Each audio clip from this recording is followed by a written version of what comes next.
Welcome to Overdrive AF, the official podcast of Overdrive Fitness. My name is Teddy Gerzon, and I'm joined by Gina Marie Gerzon. What's up? Ooh, flex. And we also have Destroyer with us, our social media coordinator. We are recording on a Monday. All right. We would normally record on Saturdays. There was a delay because Saturday was a big day for a couple of Overdrive people, and we will get into that in a little bit. All right. We would have recorded Sunday, but there was a potential hurricane that never arrived. Just a lot of rain. Way to disappoint. Yeah, the doomsday reporters were definitely out and about, but there was nothing really to report except for rain. I will say I did notice one thing yesterday that I had not seen in a long time. While driving, I did not see one car with their hazards on, let alone in the left lane going 30 miles an hour in a fucking 55. This is true. There was some bad driving, but that was to be expected. There was some bad driving, but there were zero hazards on the road. You know what? Now that you bring that up. That was mind-boggling to me. Yeah. Because, like, if there is a single snowflake that hits the ground and it's still blacktop out, people will throw on their fucking hazards and pull over, possibly forgetting how to fucking drive. All right? If it's a drizzle where you barely have to turn on your intermittent wipers, people will fucking throw on their hazards because they forgot how to drive.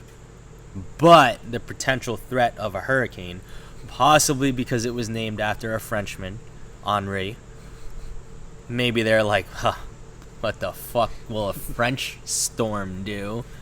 Probably nothing. And yeah, so that was impressive. Congratulations, New York, on not disappointing me for once in the rain. Moving on. It's been pretty shitty out, right? So, have you been able to get any miles in or jump shots up? No jump shots. The driveway is full of stuff currently. As we're planning for the wedding reception a year after the wedding. Oh, that's right. Exciting. I did get miles in. There's proof. I failed to do the math before I got here, which I normally do.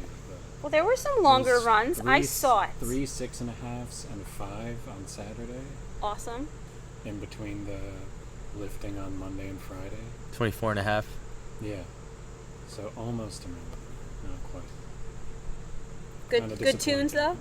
Very good music. Okay, nice. I spend about half an hour to an hour before every run picking out the exact right mix of music for that day's run. Solid. It's a big deal. That's preparation right there. Because if the music stops or the music sucks, then I remember that I'm running 5 miles and I get exhausted immediately. Mm-hmm. No, I totally preparation feel is you. the key. Yeah. Right? When we were training for our shows, like your figure, my bodybuilding, we were doing our fucking like hour-long walks. I would just put on like Tiesto songs. Because 5 songs later, the fucking walk is over. So he'd have like 20-minute sets. And I'm like, Jesus. Back in the day. Yeah, never will I ever do that again. Yeah, we got to stack up a lot of Lauryn Hill because every song's like 5 minutes. There you go. Get like 6 songs in. That's like over half the run. There you go. You can go with Freebird, True. Pantera, Cemetery Gates. And then when you really want to fuck yourself over, put in like 5 Blink-182 songs. Or Beatles. They're both super short and simple. So yeah, there is that. I just got a reminder of another thing that happened last week. Because I'm wearing short shorts right now. Yes. There was Casey O'Keefe's father's golf outing, in which I was also showing thigh. Yes. There was some quad action going on there. Got my Tiger Woods y'all on. Yes. What's up, Titan? Yes. You gonna lay down? Lay down. So weird. He had to be invited. Yeah. So cute. So yeah, that was the Danny O'Keefe Memorial Golf Outing, the first ever for in honor of Casey O'Keefe's father, who passed away last year. This is a big week for Casey because they finally had the funeral mass for it a year later, but because of COVID, obviously. So then we had the outing, right? It was at Blue Hill Golf Course. I've never played there before. I've also haven't golfed in over 12 years, all right? So I didn't know it was a 27-hole golf course. I mean, we only played 18, but still, like, I was like, here's 27 holes. All right, I think this is going to work out. There's a lot of people here. There were 180 golfers.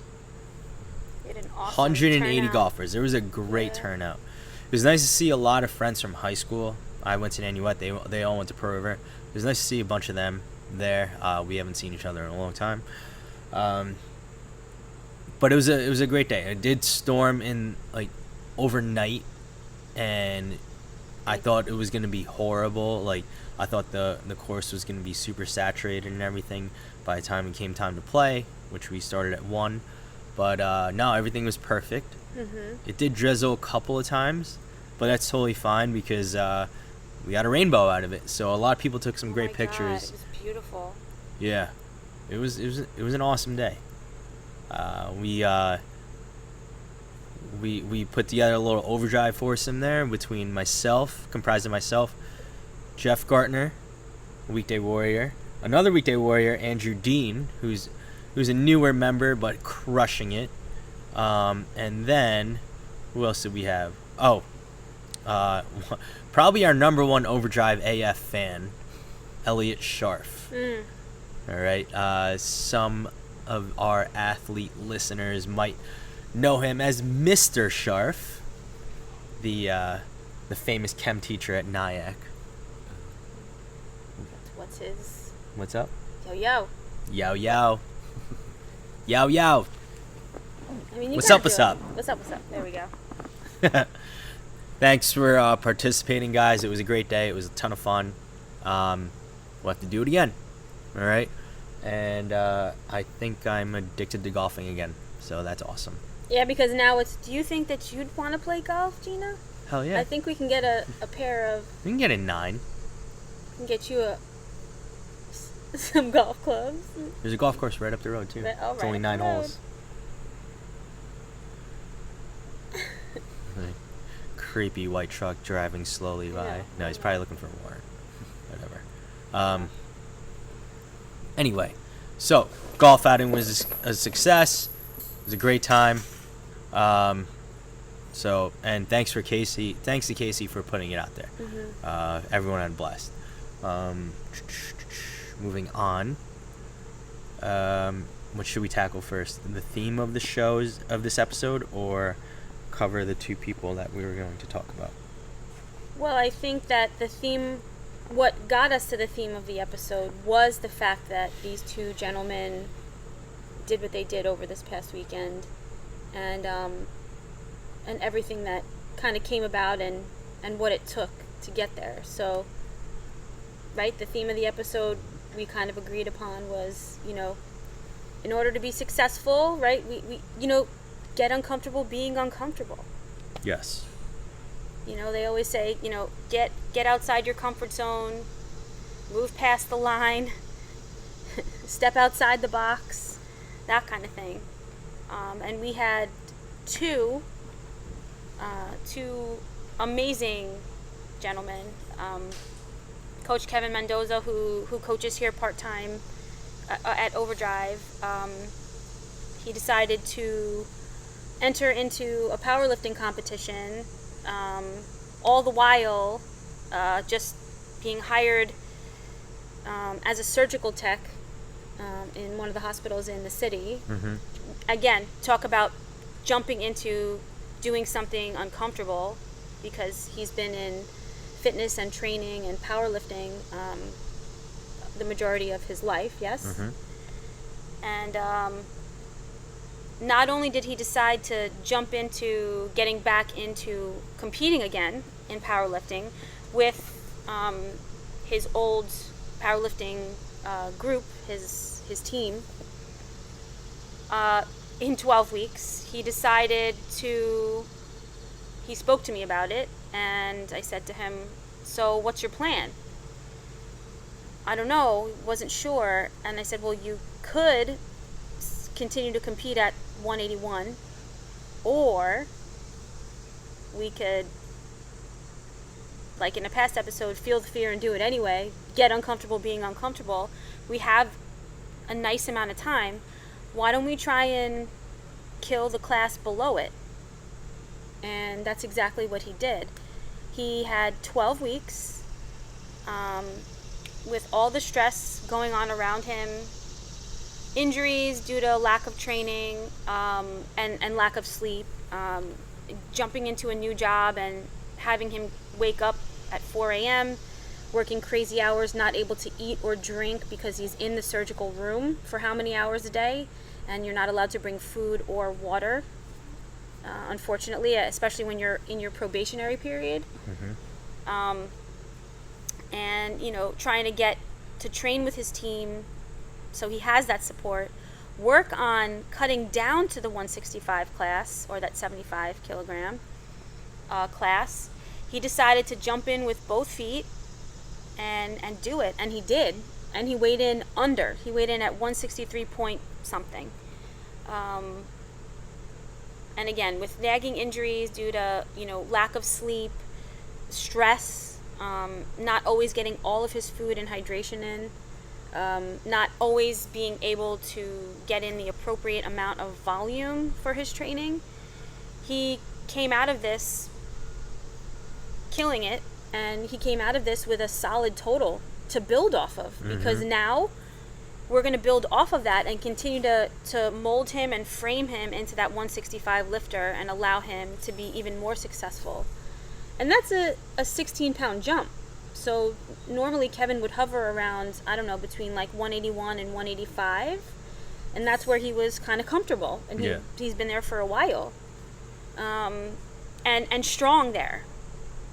But at the end of the day, he felt confident enough with the training from his team and, you know, having that guidance here from Overdrive nutritionally, getting on all the supplements for from Prestige, getting his sleep multiplier in, his intra, his pre-workout, his protein, the things that he needs to help support that training and, you know, support the volume and the stress.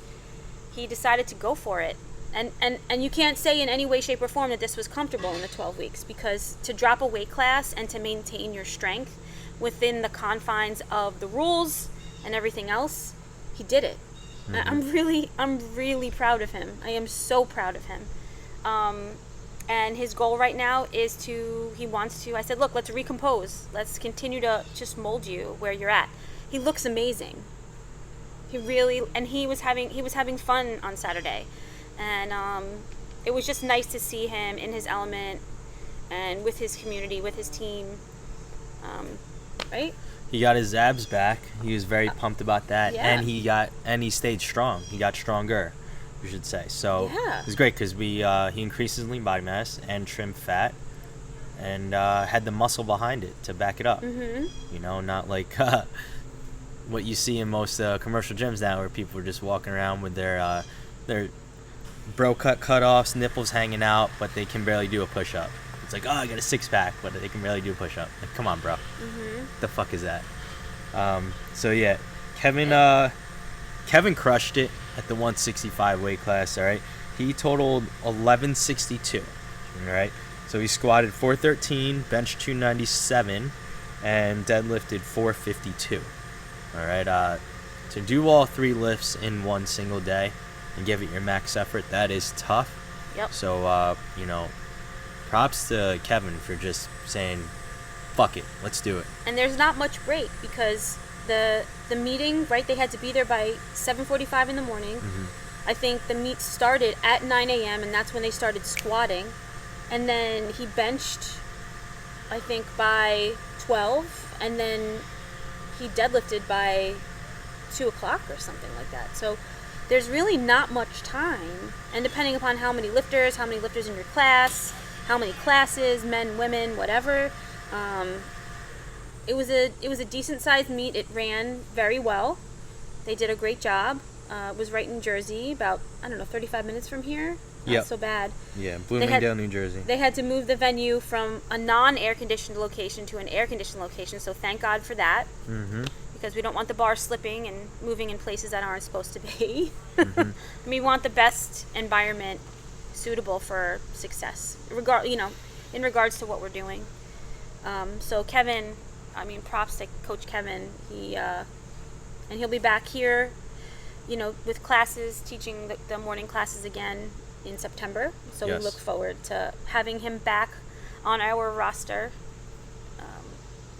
It's just he's a prime example of get comfortable being uncomfortable, because that's where the magic happens. When there's no pushback, when there's no pushback, you don't have, most of the time you don't have that oomph to kind of throw it back in the resistance part's face, like you need that. So again, he was like almost 20 pounds down. I would say about 20 pounds down. Yeah, because again, he was hovering between like the 181 and 185 range, and he weighed in at about 163 and change in 12 weeks, and he was able to maintain that strength collectively. Really, really good. Mm-hmm. His team was proud of him. He did really well, with a smile on his face. So props to Coach Kevin. Yeah. And then our second athlete, Glenn Lauder. Mm-hmm. So originally, Glenn was, when you were coaching at Albertus. Glenn's a defensive lineman. I coached him at Albertus in high school, when he was in high school, and then he went on to play at Springfield College. He'll be entering his junior year in the next couple weeks. So yeah, linemen are not small people, right? They are not thin, frail people. Glenn's always been one of the heavier kids, right? Well, actually, he got a lot bigger once he realized he was getting moved to the line in high school. He was actually, he was a very short-lived quarterback. And then he got moved to offensive line, which he definitely did very well at. Mm-hmm. He played defensive line also, and then was able to garnish that position in college, right? So yes, Glenn's going to Springfield College. He is a defensive lineman, and when he started his nutrition coaching with you, his hybrid coaching with you, he was what, 220, 230? Initially, yeah, he started in the 220s at like 22-23% body fat. Thick. Very thick. And but look, the position and the point of focus for him was very different at the time. Mm-hmm.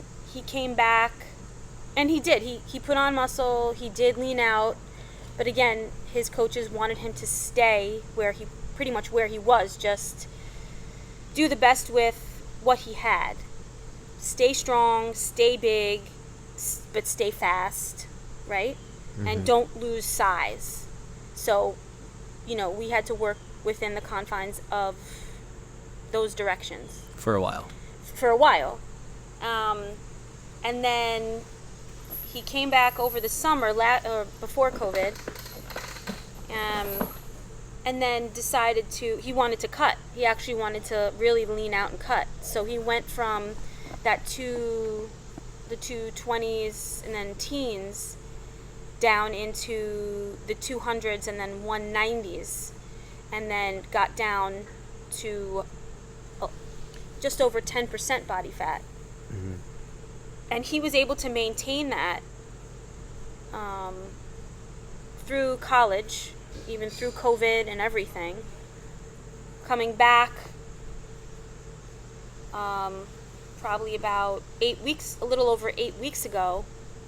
So he was kind of in like the 11, 12-ish percentage. He maintained the macros, the calories as best he could up at school with what I gave him from the most recent time we had worked together, where he had gotten down to that 10% category, so he looked great and he felt great and he was still feeling really strong. Now that's on the leaner end. All through COVID, came back, and he wanted to see what he could do and see maybe how lean he could get. So, and all within that time, so this 8-week period, within that time, he decided all of a sudden, do you think I could do a show? And I was like, okay, well, look, if that's what you want to do, let's do it. You know, this is the first time you're going to be doing this. There's no pressure. So we got him down in the 7s to the low 180s and then high 170s. This is the best he's ever looked. This is, talk about transformation, starting from the 220s and the 20-something percent body fat category, dropping down to the 180 high 170s at about 5'9.5" in the 7% category. So his physique absolutely transformed, totally changed. He went from an athlete playing football to training as a physique-based competitor. So that's a huge shift, huge. And talking about get uncomfortable being uncomfortable, a shift in training, a shift in mindset regarding what you're supposed to be doing, your conditioning, posing. The nutrition has to be so on point. It's not just like an athlete. When you get up on stage, it's a whole different ball game. You're being judged based on how you look, based off of how you look, right? Yep. So, everybody's eyes are on you from the second that you step out on stage. Once you place that first foot on the on that wooden platform or on that wooden stage, all the eyes are on you. So you kind of create this different persona. You have to walk your talk, you have to flaunt it, you have to own it, set up in that alpha mindset and just be your best. Talk about throwing yourself into the fire and jumping into something that you have no idea within 4 weeks of what you're going to do. All the posing and practicing, the tanning, buying everything that you need you need your shorts, you need to pay for your entry fees, make sure that you get there early enough, the prejudging, getting there on time, like everything. It was almost like a deer in headlights if you're not prepared. So having him now take the next year or 2 years of building on his frame and on the foundation that he's now created, because he literally went from training as an athlete, explosive, powerful, hang cleans, power cleans, heavy squats, sprints, line drills, things like that, to very physique-based training where aesthetics, it's a totally different category. It's night and day. So again, I have to give him props for literally jumping in with both feet, wanting to do this, being proud of everything that he's done within this 4-week time span of when he decided that he wanted to just jump in and do a physique show. Could things be better? Absolutely, we can always be better. But I hope that some of the listeners and people get inspired by these two gentlemen, Coach Kevin Mendoza and Glenn Lauder, because this was two things that not the average person could do. But they decided to jump in. They decided to do it. And, I have to congratulate them and just my hat's off, because not everybody could do that. And be proud of what you did and come back out of it saying, you know what, I had the balls to get up on stage and with almost nothing on and show everybody what I've got. The judges are looking at every little detail. from top to bottom, side to side, left to right, back and front, and thereabouts. You know? And it's very subjective. So what one judge might see as amazing, another judge might see as that's not what they're looking for. So at the end of the day, you have to be proud of everything that you've done.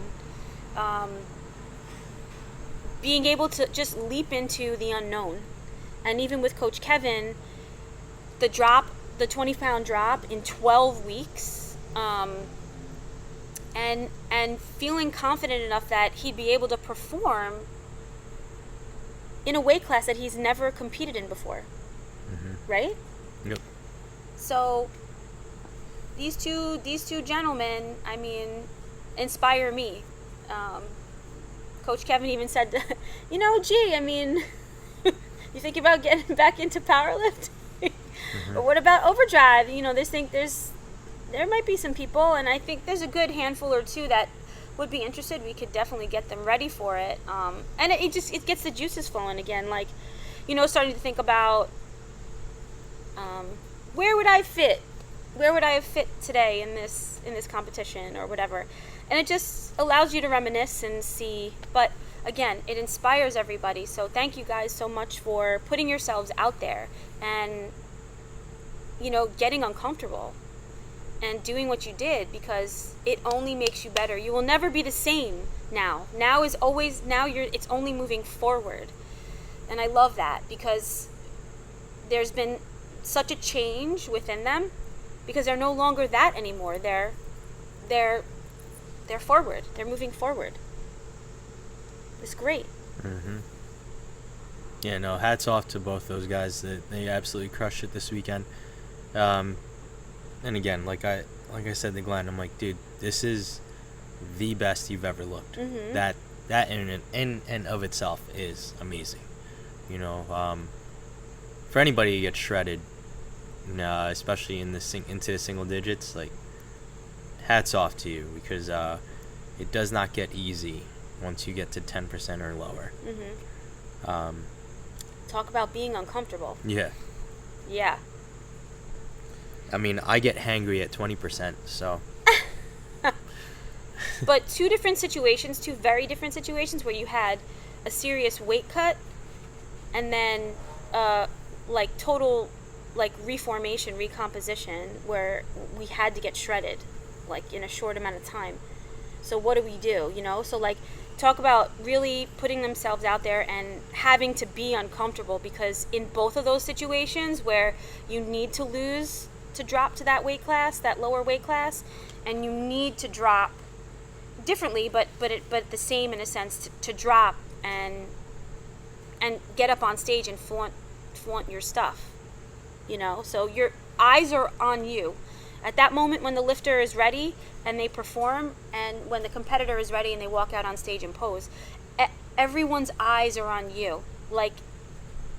It's all out there. So,